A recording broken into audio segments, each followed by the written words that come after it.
Afternoon. Welcome to the fourth quarter Shepherd Staff webinar, preparing for the year end with discussion and question and answer.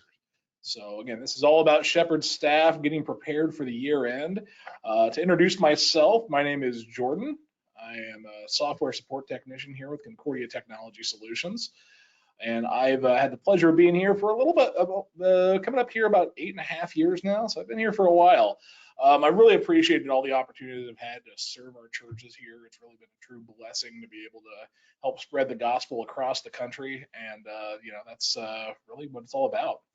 So again, I just want to mention though, all phones and microphones have been muted here today. If you have any questions, you should have a questions window through GoToWebinar. That's how we're hosting this today. Go ahead, feel free to ask any questions you guys might have about the content we're covering today, and we're going to be happy to answer those questions for you. Joining me today is my manager, Mr. Rod Kiles, and he is the manager of Concordia Technology Solutions Support. So he's been here several years longer than me. So he's been here a long time, and again, very knowledgeable about our product here as well. And so we really want to be able to again answer any questions you guys have. So feel free to ask any questions you guys can think of here. All right, so let's get into today's class. So just a brief overview of the structure first off. We're going to be just having our overview right now, and then we're going to hop into the discussion of topics we're going to be covering, which I'll explain what those are here in just a moment. We are going to have a Q&A session. If you do decide to hold your questions for the end, absolutely, you can feel free to ask those there. And then I'll let you know here, this is going to run about an hour. I may go a little over, I may be a little under, but again, this is going to clock in at about an hour. And we do plan on having the session recorded and available for you on our YouTube channel. So just go ahead and keep that in mind here if you want to go back and review anything later. All right, so what are we going to be talking about today? Well, the first thing I'm going to be talking about here is I want to give you guys a notice about a new feature pack that we just released yesterday. Very important for the year end. So we'll talk about that in just a second. We also have the inactivity view. We're going to be talking about kind of seeing who our inactive people are, help us make some decisions about, maybe who should have an envelope, things like that. We're also going to talk about the behavior view, again, another tool we can use to, again, make some determinations about, who's going to be a member and who's going to have envelopes next year. Also here, we're going to be talking about renumbering envelopes. I'm sure that's the reason many of you are here today. And we're going to be talking about that process and how it's changed just a little bit here in the new version of Shepherd Staff. I assure you it's still very easy to use. And then we're also going to be talking about entering pledges. So we'll be talking about how to handle that. And we'll be talking about a few different reports, specifically envelope box labels, the envelope export, envelope reference report, and finally, we'll be talking also about the mail merge. So we have a lot of ground to cover here today, so let's go ahead and get started. I'm going to go ahead and turn off my camera here so we can focus what's on screen here. And I'm going to switch over to Shepherd Staff. And even really before I get into Shepherd Staff, I'm actually going to close out of Shepherd Staff. And we're going to go ahead and let me just go back to my desktop here. And we're going to open up Shepherd Staff, and I want to remind you guys just how to find updates here for Shepherd Staff. Now, I'm already on the latest feature pack for Shepherd Staff, but if you guys aren't, which the latest feature pack now is version 2022-1031, if you click check for updates, this is where you can go. The system will reach out to our servers, and if you're not on the latest update, it will find the latest update here for you. Let you download it, install it. That's the easiest ways to get updates for Shepherd Staff. You do need to be a customer who has a current support contract. Otherwise, that won't work. But if you have any questions about that, of course, you can reach out to us on the support line, and we're happy to help out. Okay, so just want to make that quick mention of that. Again, make sure we have the latest feature pack update. This specifically is going to affect the renumbering process and make sure that's all works properly. So we really want you guys to make sure you guys have that latest feature pack. Okay, so let's go ahead and sign into Shepherd Staff. And the first thing we're going to cover here today, whoops, get that over there, is talking about the inactivity view. Now, the inactivity view is one of the tools that you guys can use to review your people and get a feel for maybe who's recently dropped off in their activity at the church, and kind of help you guys make some decisions maybe about who has envelopes. If you want to reach out to them, see if they're still interested in being members of the church, lots of different determinations you might make from this inactivity report. Now, where we can find this at is inside the membership module. So we'll click on that. And once we're here in the membership module, we're going to go to the ministry tab, and then we're going to go to inactivity. Now, this is the inactivity view. So give that just a moment to come up here. There we go. And so what this is going to show us is we can see people who haven't attended, who haven't contributed, or a combination of both. Or we can think, see who's not participating in certain different activities as well through this view. Now, the first thing you'll want to do is you'll want to pick the group of people that you're working with. That can be accomplished here in the Who section. Now, the Who section, we click here, we'll have options for everyone in our database, everybody except removed people, lots of different options here. Current members is the one it's going to default to. Current members, specifically what that's talking about is anybody in the system who is a non-removed member. When I say removed member, I'm saying if you go into their person record inside a Shepherd staff and you look at the removed by field, there's nothing in there. Okay, so it's all non-removed members whose participation is not equal to inactive. Okay, so you might have people who are active or people who are, other statuses there in participation, but specifically it's filtering out those who are inactive here.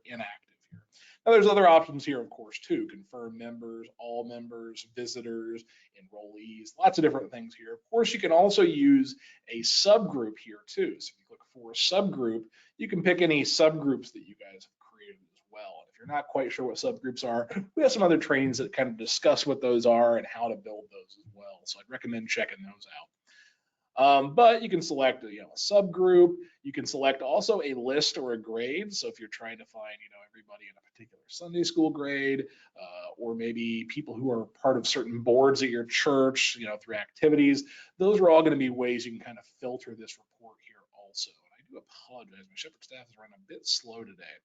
But we're going to stick with current members. Let's go ahead and stick with that. And once we choose our current members, again, we're going to see this grid populates with our list of people here for next. Now, the next thing we're going to do is we're going to choose what we're kind of considering here. We're trying to find people who don't have, certain things. So they don't have any attendance or contributions. They don't have any attendance. They don't have any contributions, or they don't have a present participation in an activity. And so this would be like saying, again, if you have people on church boards, or you have people volunteer for things at church, maybe we're trying to find people who aren't volunteering currently, and we want to maybe get them involved. So that might be another way we could use this. But we'll pick what we're looking for here. So let's just stick with contributions here. Okay, so we're going to filter to that. And once we choose contributions, then we're going to choose the date range that we're the time period we're looking at. So this is right now everybody who doesn't have any contributions in the past 21 days. Okay. I'm going to switch this around a little bit. I want to make this a bit more broad. I want to find people who don't have any contributions in the last 180 days. And these are just predefined time periods here. So it's not like you can set a date range for this. Really, you do have to kind of set just one of these predefined time periods. But we find this is pretty flexible for what you're looking for typically. So we choose that time period. And then you can also choose for a particular age group. So right now we're looking at just our adults, anybody who's 18 and up. Now, something you do have to watch out for this is if you are using these age groups, people who don't have a birthday filled in aren't going to be included. So really, again, having that birthday information is going to be important for this. Now, again, you could also just go with the all option here, and this is going to catch everybody in your system, regardless of their age, whether they have the birthday filled in or not. But the drawback to that, it's also going to get kids in here too. And well, we probably cut the kids a break, especially we have a 1-year-old here. I don't think we need to worry about the 1-year-old giving contributions just quite yet. So I'm going to leave this to just 18 and up. And then we have a few options here to exclude people based on a few certain things. So first up, who are away or out of town. This is referring to the alternate address options that we offer for households. Now with this here, how this works is if you have somebody who has an alternate address, who are out of town, and you've marked that in their record, we can exclude them from this list because maybe you have people who are they're gone. Maybe they go down to Florida for part of the winter or something like that. Maybe that's something they do. So we don't want to include them on the list because it's expected that they don't have contributions in this time period. You could also say people who are inactive. Now, granted, our current members filter is going to take care of that, but if you weren't using a group that was excluding inactive people, you could check this box to exclude those people here. Now, we also have things talking about touch points. Now, touch points are a way we manage visits here inside of Shepherd staff. Have a planned touch point means you guys have one scheduled to come up here in the future, and have a completed touch point in the last 14 days, so that you've had like a visit with them in this particular time period. So we want to exclude them. But I'm going to leave these all checked off right now. We're going to go ahead and leave all those filters on. And then by doing this, I can tell that I have 6 people right now who are considered to be inactive based on this report. And it's going to tell me some information about them. It's going to tell me their names. It's going to tell me what ministry group they're a part of. If they're assigned, have a person assigned. Typically, that's like an elder. Last time they had a touch point, and then scheduled touch points, their age, male, female, marital status, all that good information here. There's a lot here on offer. Now, again, with this information, there's a lot we can do with it here. If we want to drill down and kind of find more information about this person, we can also just double click on them, and that'll open up their person record just straight away. So you can see all this information here. You can see, well, actually here, Brian's a child, still in his parents' household more than likely, so we can probably cut him a break. But so something we consider there. And we can also copy the mailing address out to our clipboard. We could send an email out here.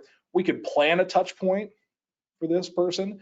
We could also have the system create a static subgroup of these people. So I can say, okay, I want to use these people in another report. So I could say create a subgroup here, and I could actually have the system create a subgroup of just these people, which then I could go use in another report if I'd like.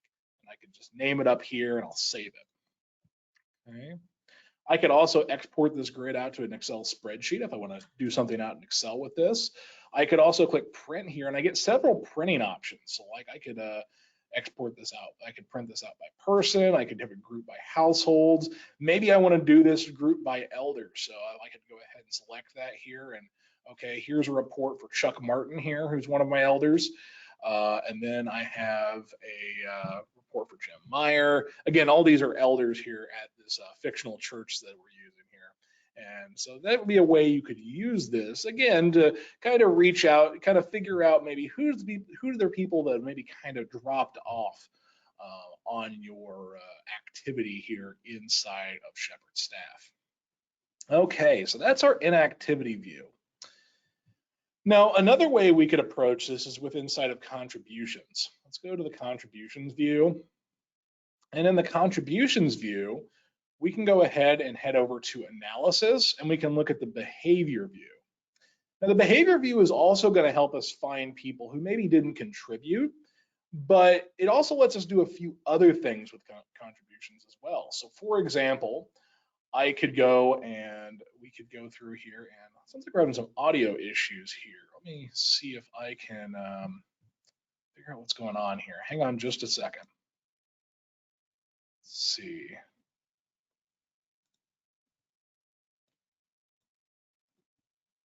Testing.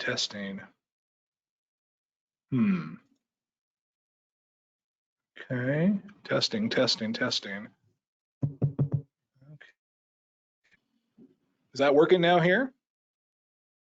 All right.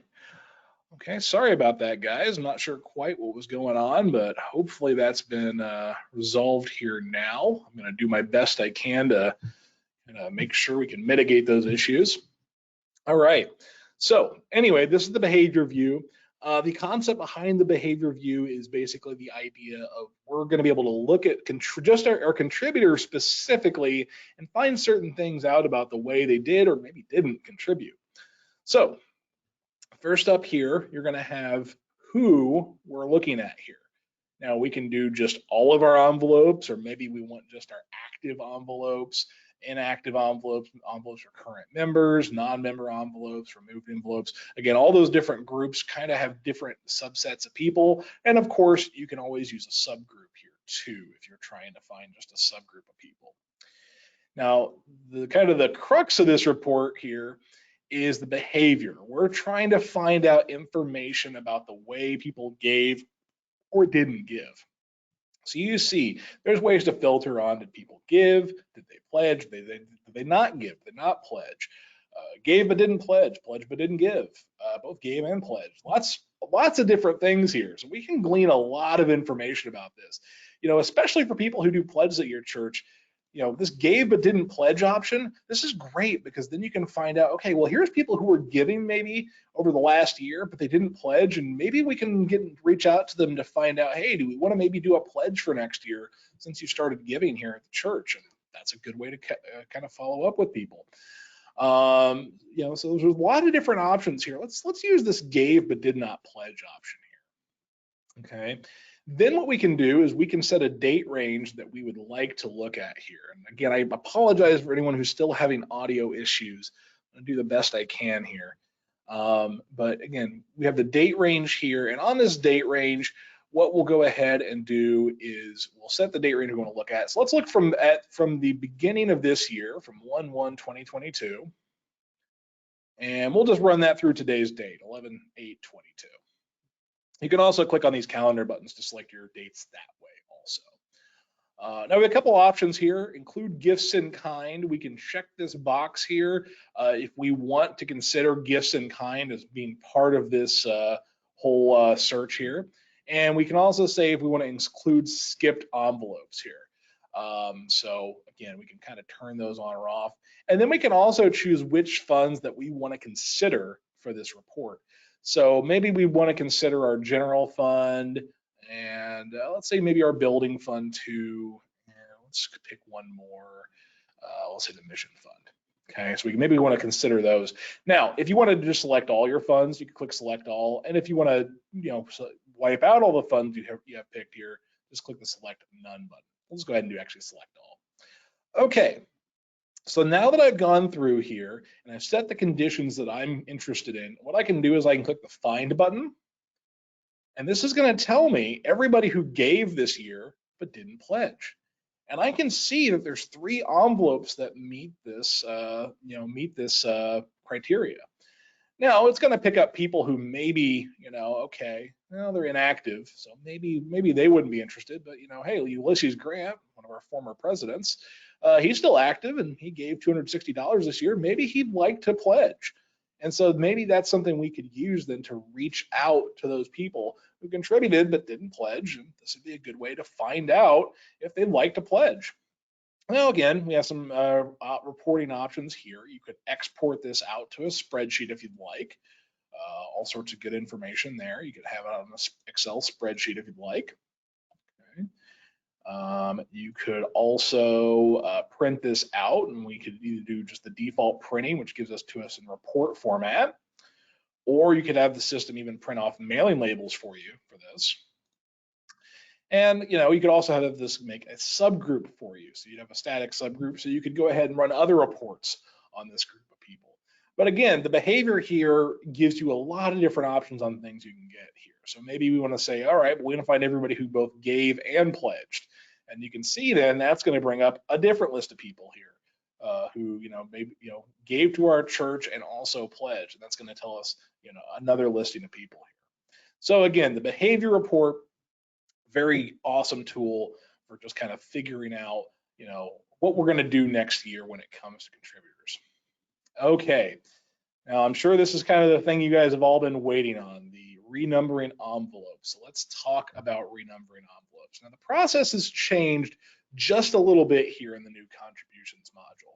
We've actually added a new option that's gonna, I think, help a lot of people out. So Here's what we're going to do. We're going to go into contributions and we're going to go to contributors. Now, this is our contributors grid. Okay.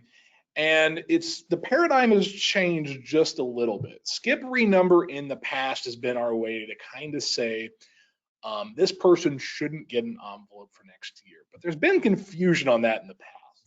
A lot of people have thought that to mean, oh, well, I don't want this person's envelope number to change. And in retrospect, that's probably the better thing. That's probably more what we're thinking about when we're talking about skipping renumbering. We're wanting to say this person's number should be fixed in place. And there's a lot of cases where that could happen. I hear from a lot of churches who maybe have envelopes for their children, and those are at a higher number range, and those don't change from year to year. So a lot of times what they'll do is they'll assign those numbers, and they want to be able to fix them in place. But with the old renumbering utility, that really wasn't possible, not unless you wanted them to have those high numbers. And so really, this is kind of giving us a little bit of flexibility. So let me go ahead and let's just take a look at this a little bit closer. I'm going to go ahead and pick, let's use Sally Baxter. Okay, so if I click on Sally Baxter and I click edit, this takes me into her contributor profile. And you'll see Sally's current envelope number and her upcoming envelope number, which match right now. Okay, now, if we wanted Sally to say, hey, no matter what happens here, I want Sally to have envelope 102 next year, I could check this, skip this envelope when renumbering. Okay. Now you'll notice here, this is grayed out. I can't change her upcoming envelope anymore. It's fixed in place. When I run the renumbering utility, nobody else is going to get 102 now. Now you might be wondering, well, how do I handle it now if somebody is not going to be getting an envelope next year? Well, that's what the second option is for. Does not use physical envelopes. And now if I check this option, you'll notice the upcoming envelope is automatically set to in the 100,000s now. We've just bumped that up from the 10,000s before. So what this is going to do for us here is this is going to go ahead and bump up this person's envelope number and make their old envelope number, this 102, this is now available for somebody else to use when we do our renumbering. So we have two kind of states to think about now. Either we can skip this person's envelope, and you'll notice as soon as I press skip, it also makes it match up with the current envelope number as well. Or if we are saying, and this is going to make sure that Sally holds on to 102, or we can say does not use physical envelopes, and this is going to make sure then that coming up in the future, somebody else will be able to use her envelope, and we freed it up for somebody else to use. Now, you would also use this option for somebody who maybe gives online and doesn't need a physical envelope number. You still have to assign them some sort of envelope number here in the system, but it doesn't have to correspond to a real envelope number here inside of Shepherd Staff, and that's why you might use this does not use physical envelopes. So again, just kind of the two situations we'd be talking about here. Now, after you guys do your renumbering, actually advance the numbers to the next year and get these new numbers set, what you could do after the start of the new year is lock in the number and say skip this envelope when renumbering as well, so it'll lock in this high number if you want to lock that in the future. Okay. All right, so that's how we'll prepare our people for new numbers. I'll go ahead and save that now. And now we have our renumbering utility to prepare us for next year. So what I can do is I can go to Tools and Settings, and then from Tools and Settings, I can go to Renumber next year's envelopes. Now you'll want to do this before the new year starts, because you'll probably want to be able to distribute envelope box labels. You'll want to be able to give people this information in advance.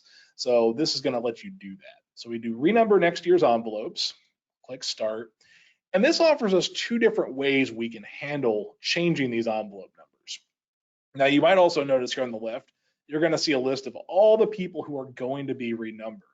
Anybody who does not use physical envelopes or has skipped renumbering will not appear here on this list. So they won't be here. Okay. Next to each envelope, you'll see the current number, and then you'll see next year's number right next to it. Now, if the current number and next year's number are one and the same, you'll just see one number here. But in this case, we do have a little bit of shifting going on here in our numbers. Now, there's two ways we can do this. If you guys want to manually renumber each of your envelopes, if you guys have kind of a manual system in mind, this is where you can do that. You can punch in what this person's next year envelope will be. So maybe we're shifting up into the 200s. So I would go ahead and say, okay, we're going to have that one be 200. You'll see Dave and Sue Abbott's number here switch to 200 for next year, and then I'm on to the next one here. I can go ahead and manually renumber from here if I'd like. Now, that may not be what you really want to do. Maybe what you want to do is you want to have the system do some renumbering for you to save you a little bit of time and effort. That's where this auto number function comes in. This is probably what a lot of you are used to for renumbering. So if you click auto number, this brings up the auto number all upcoming or next year envelopes. And there's 3 options we can go with here. Now, if you want to keep everybody's current number to be the same number as it was, everybody's current number to become next year's number, all you have to do is use this first option. Use current year envelope numbers for the upcoming envelope numbers. This will just copy whatever envelope number everybody has right now and just make it that person's next year number. What this will do for you, if you've kind of gone through and you've checked off the option that says does not use, is it'll make it so, again, when we run our renumbering, it just kind of leaves gaps for those people where they were at. So you'll have gaps in your numbering this way. Some churches like to do that. They kind of like to just fill in the gaps as they go. And that's okay. That's absolutely fine. But if I were to click continue on this, you can see there's no, next to everyone now, there is no next year number because their next year number all matches up with their current number. Okay, so that's the first option we have here. Now, another option we have is to assign upcoming envelope numbers incrementally in current envelope number order. Now, this is a new option that we offer here for automatic renumbering. It's very similar to the alphabetical option that we had before, but what this does is this is looking at the current order of envelopes and how we have things arranged, and it's maintaining everybody's spot in the order, but not necessarily, that order may not be alphabetical. So this is saying, hey, I want to go ahead and I want to keep everybody in the same order they are right now for envelope numbers, but maybe I want to shift my numbers. And instead of starting at 100, maybe we're going to start at 1 here instead. So everybody retains the same spot in the envelope order. And you'll see here, if I sort by envelope number, you'll see, hey, everybody here is in order, the way we kind of have that order still set. And you can do it that way. Now, the third option is, again, a familiar one. Assign upcoming envelope numbers incrementally in alphabetical order. This is going to do your renumbering in alphabetical order, starting from the number you pick. So if I want, again, do number 1, this will renumber everybody, but it'll renumber them in alphabetical order. And again, anybody that you said is going to be skipped, they'll still keep whatever number they had, and anybody you said isn't getting a physical envelope number will just be skipped over, and they'll have their 100,000 number now. Okay, so I have that. I click continue, and now you can see if I sort by envelope number order or I sort by name, either way, everybody's in the same order because now we're sorted alphabetically for next year.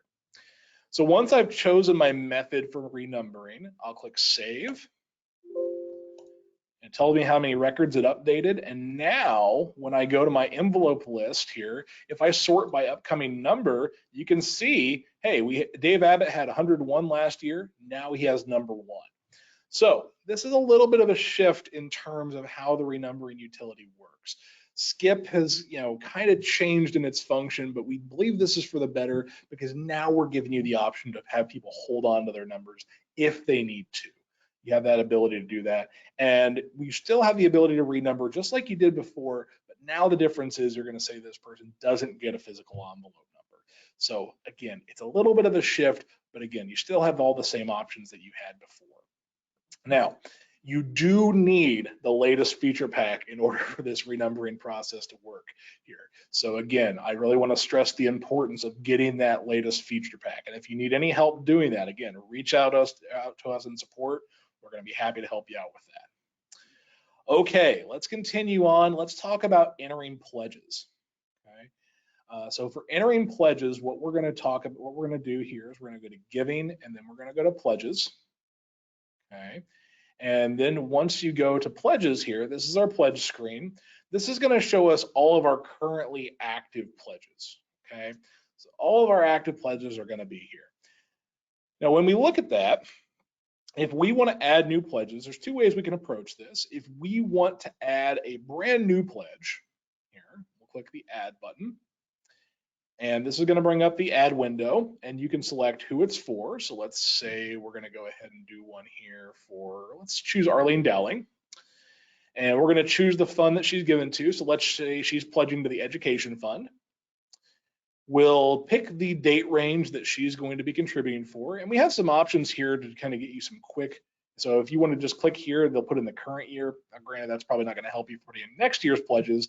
So you'll want to go ahead and punch in your date range for your pledges for next year. So we're going to go from 1/1/2023 to 12/31/2023. Okay, and then we can put in the amount, and then so the amount is per the frequency. The total pledge is the overall amount this person's going to give. So it can sometimes be easier to put in the frequency first and then worry about putting in the amount, or put in the total pledge and then you can have the frequency kind of dictate the amounts. So let's make this easy here. And we have a lot of different frequency options. There's a lot of ways you can do this. But let's go ahead and just do a monthly pledge. And let's say Arlene, we'll keep nice round numbers here. Let's say she's going to be giving $1,200 in total. So she's going to be giving $100 a month. Okay, so now we've taken care of the pledge here for Arlene.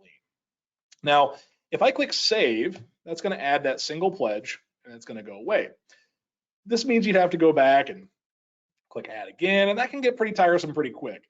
That's why you want to make sure when you're putting in all the pledges for a new year, you might want to do the add multiple option. What that's going to do is it's going to keep this window up so you can continue adding new pledges in. So let's go ahead and add another one here for Frank Culbertson. Let's say he's also given to the education fund. We'll put that in for 2023 here. And let's say he's also doing a monthly pledge and he's going to do $50 a month. So that's going to be $600. But now you see if I click save here, this clears out the fund and I could choose another contributor. I could choose another fund. I can go through here and I can kind of keep that in here. So you'd be able to do that. And if you click finish, then once you're done adding pledges, that'll go ahead and add all the pledges you've had here during this add multiple. Can you save your beginning and end date for each pledge? Yes. As you saw when I did the add multiple, the date range was retained here. So that date range was retained. What you need to change is if it's a different contributor, you change the contributor, and then you'd also change the fund here as well. So that does get retained with this add multiple. Okay. I'll click finish when I'm done, and there we go. All right. Now, another thing you might do is, let's say you guys are having a big pledge drive at your church. We're saying, well, hey, if everybody can give us $20 a month for something, and it's the same pledge for everybody who decides to join up with this pledge process. You could use the mass add option. Now, the mass add option is nice because if I click on this, what I can do is I can pick a fund. Let's go with our Vacation Bible School Fund. Let's say that's going to start at the beginning of 2023, and it's going to end at the end of 2023. Okay, and let's say we're going to put this down for $20 every other week. So $20 every other week towards our Vacation Bible School.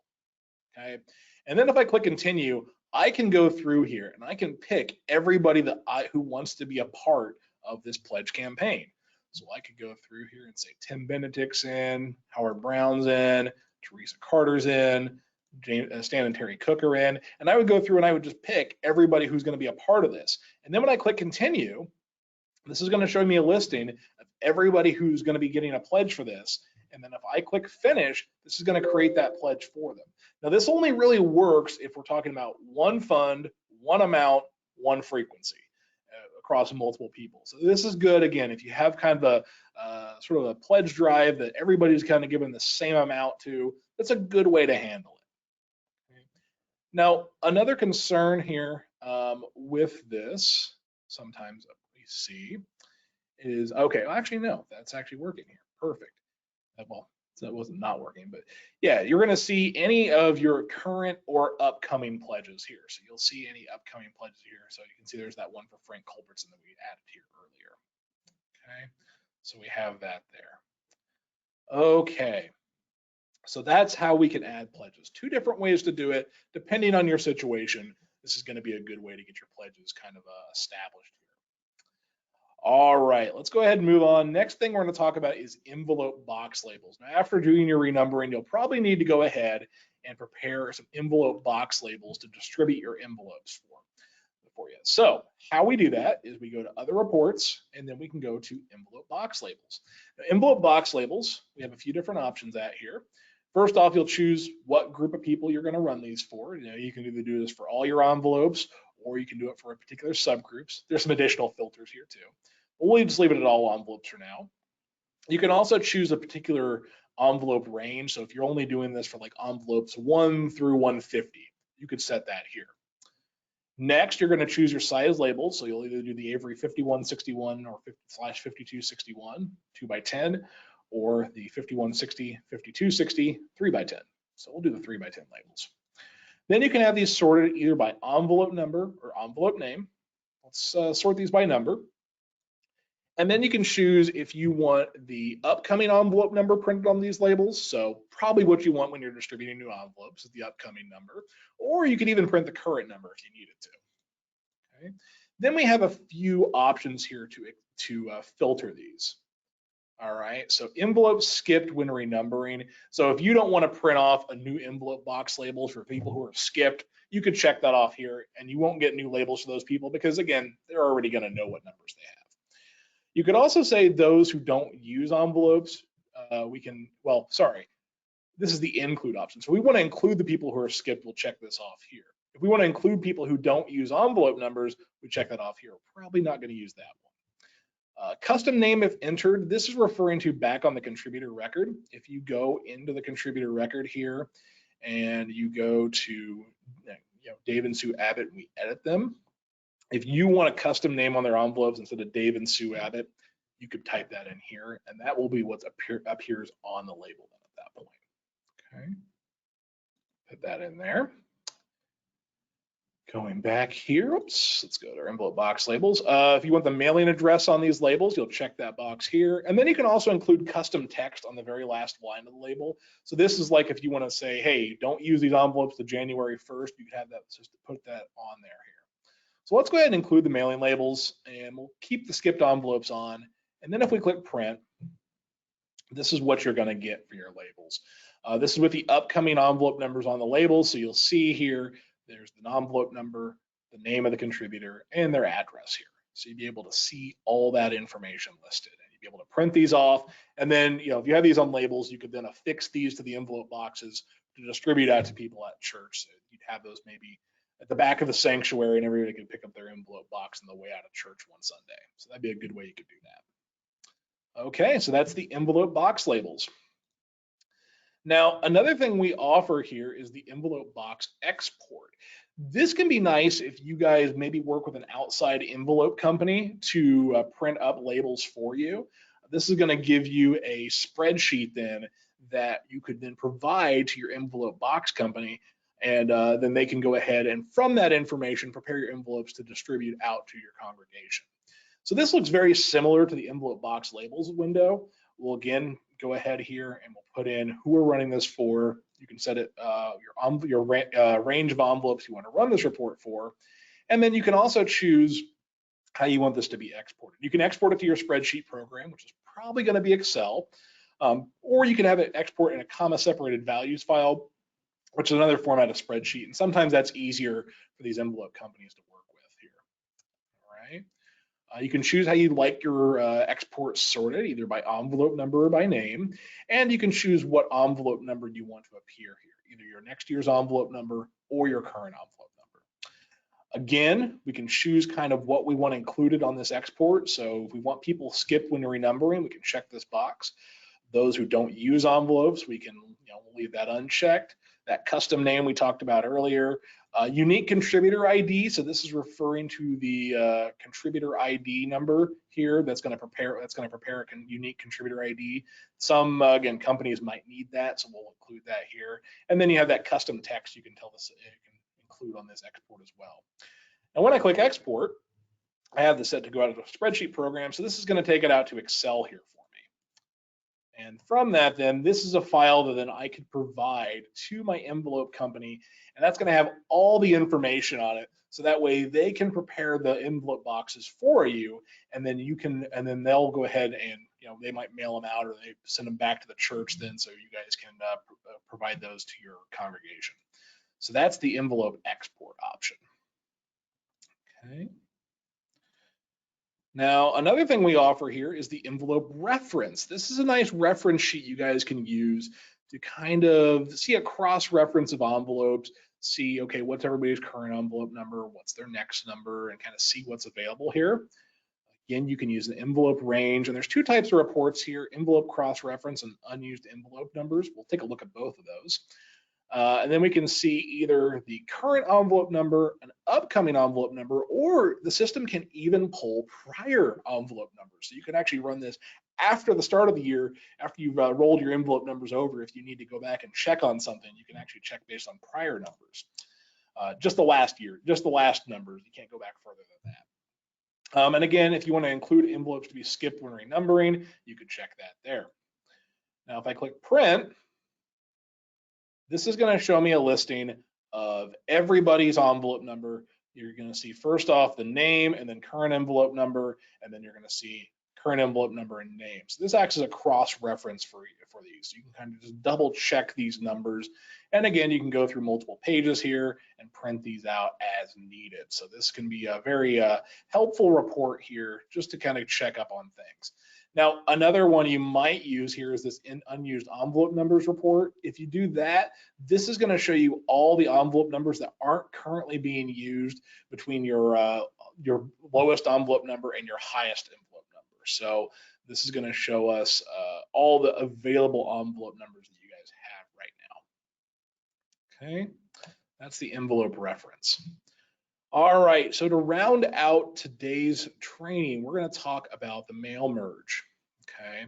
And we're going to use the pledge mail merge here. Now, there's also a mail merge here in our common reports. You can use that as well. Either one is going to help you. Basically, the whole purpose of these mail merge is typically you're going to use these to help you build form letters that you might send out to your congregation. Maybe you're going to send out a letter about a pledge campaign. Maybe you want to be able to fill in like, hey, this is how much you gave last year, and this is, and looking at this, we think we'd like to be able to maybe expand that, and you can write a letter for that. But the whole idea with this pledge mail merge here, first off, let's get into it. You can go say who you want to run this report for. So again, choose what group of people you want. You can say your pledges as of a particular date and your giving as of a particular date. So it's going to, when we say we see these pledges as of and giving as of, this is saying, hey, by this point, this is how much you should have given on your pledge. And the giving as of says, hey, by this date, this is how much you've actually given on your pledge. Then you can filter this report too by pledge status. So I can say, hey, just run this for all my pledges, or I want to run this for just the people who have fulfilled their pledges or have not fulfilled this pledges, or have fulfilled, they're more than this amount ahead, and this is the dollar amount ahead or behind, or the amount they have remaining. Or you can do a percentage as well on this. Let's keep it simple though. Let's just say, let's do everyone who hasn't fulfilled their pledge. Then you can choose which funds you're concerned with for pledges. Let's keep this one simple and just look at the general fund pledges. And then we can choose how we want this sorted. We can either do it by envelope name, envelope number, upcoming envelope number, or by postal code. So for your zip code here. You can also export this to a spreadsheet, Microsoft Word directly, or comma separated values. I tend to like the spreadsheet option here. Actually, the CSV option here, but the Word option will work out for you too here. Let's go ahead and actually do the CSV option though. So we'll export out to CSV. You can then also choose to include the alternate address if it's active. You can include the country if their country is different, than your church's country. And preferred names is basically going to show nicknames on here if the person has a nickname listed in their person profile. So if I go to export now, oops.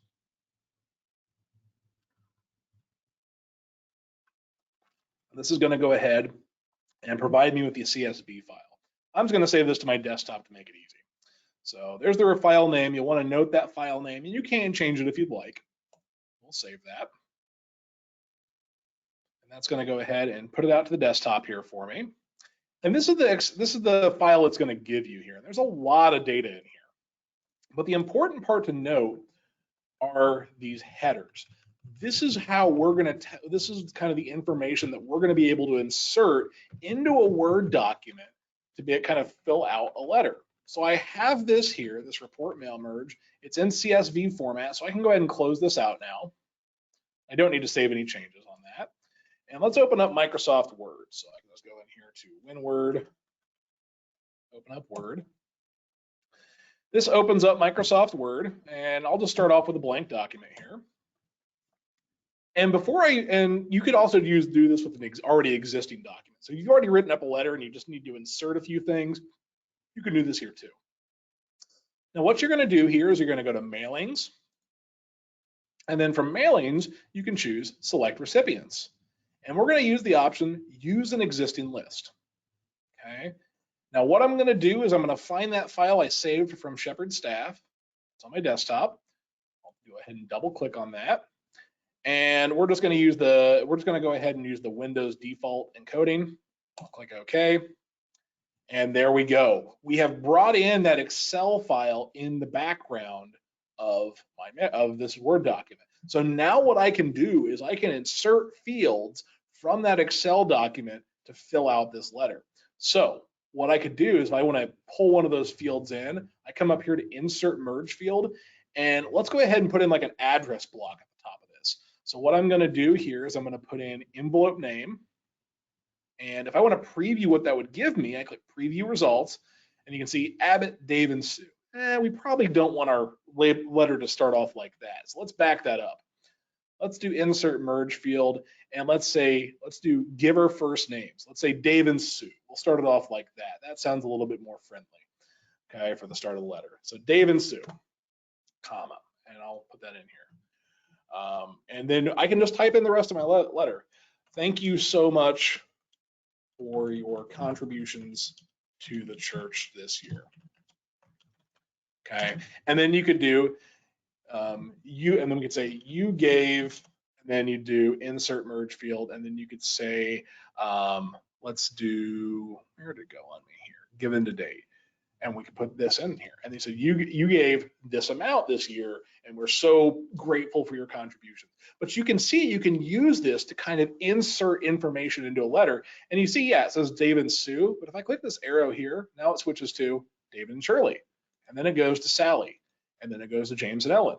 And you can just kind of walk through this and you can get all these different letters. Now, when you're ready to print these letters out, you click Finish and Merge, Print Documents, and then you could choose, hey, okay, do I want to print all of them, just the current one, or just a particular page range? And if I click OK, that's going to get sent over to my printer and actually print these letters out. So this is really helpful for kind of preparing your end of year letters to your church. Maybe this is something you want to even include along with the contribution statements when you get to that point. You can kind of send a letter alongside with it, thanking them for their contributions then. This would be a great way to do that. So that is the mail merge. It's, again, really helpful tool for really kind of, again, helping you build some nice form letters for your church. I'll go ahead and close that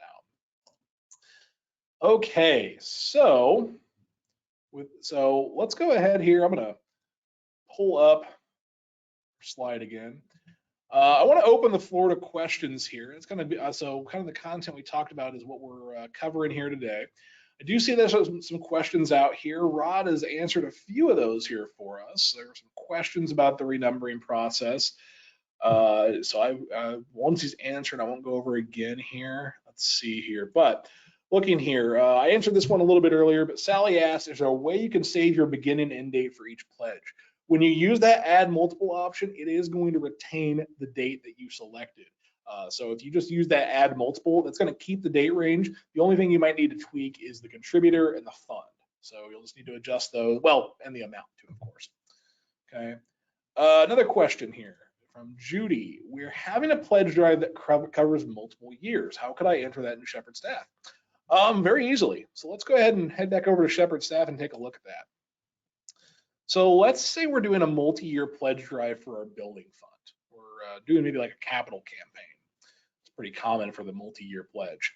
So how we do that is we would click add. Whoop, nope, might be in the right spot. Let's get to pledges here. Yeah, let's leave it out of there. Let's go to pledges. And then from pledges here, I could click add. And we'll say who's giving this here. So let's use Ulysses Grant here. Why not? Again, former president there. And let's use our building fund. And for our begin date, let's say that's going to start at the beginning of next year, 2023. And then that's going to end on 12/31. And let's say that's going to run through the end of 2025. Okay. So you can go multiple years on this. There's nothing stopping you from doing that. And then you would go ahead and just set up the frequency of how frequently they give. Well, again, of course, weekly, bi-weekly, semi-monthly, all this makes sense here.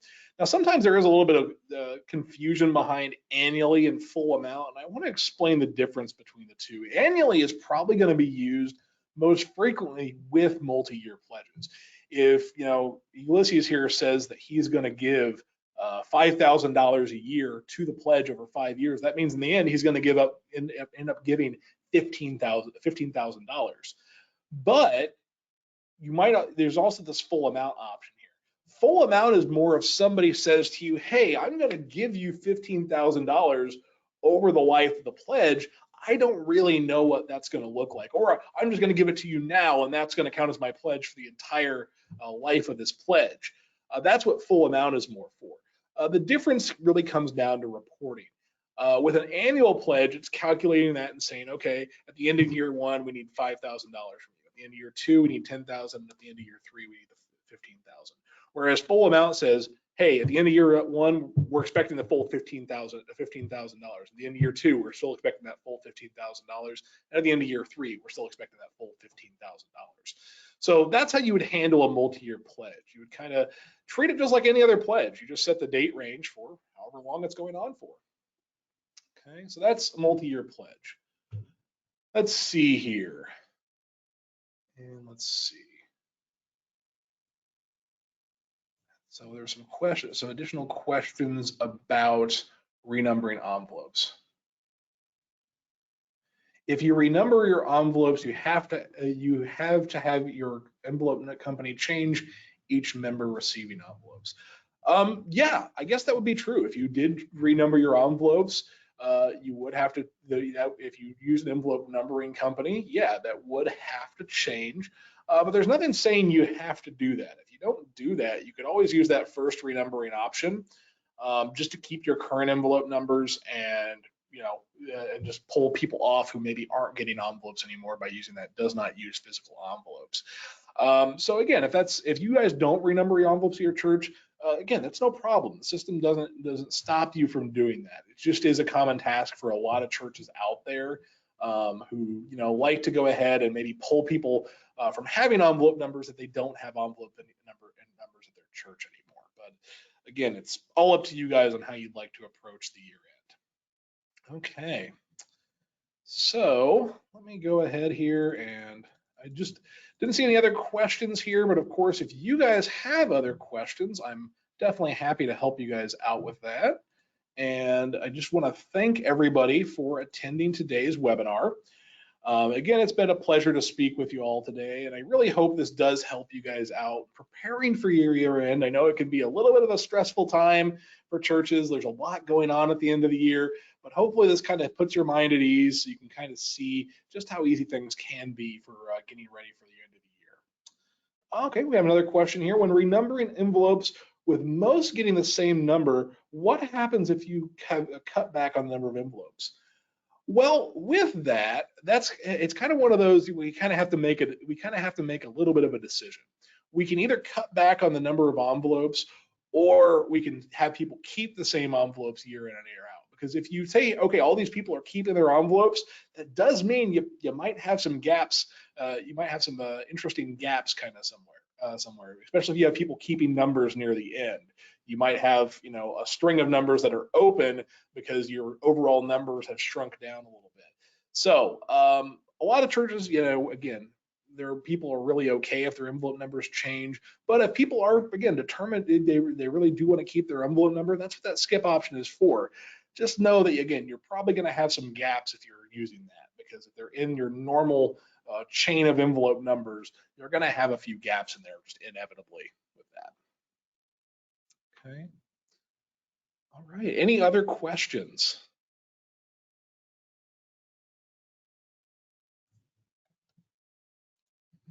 Okay. Well, if there are no other questions, that's going to wrap up today's webinar. Again, I really want to thank everybody for attending.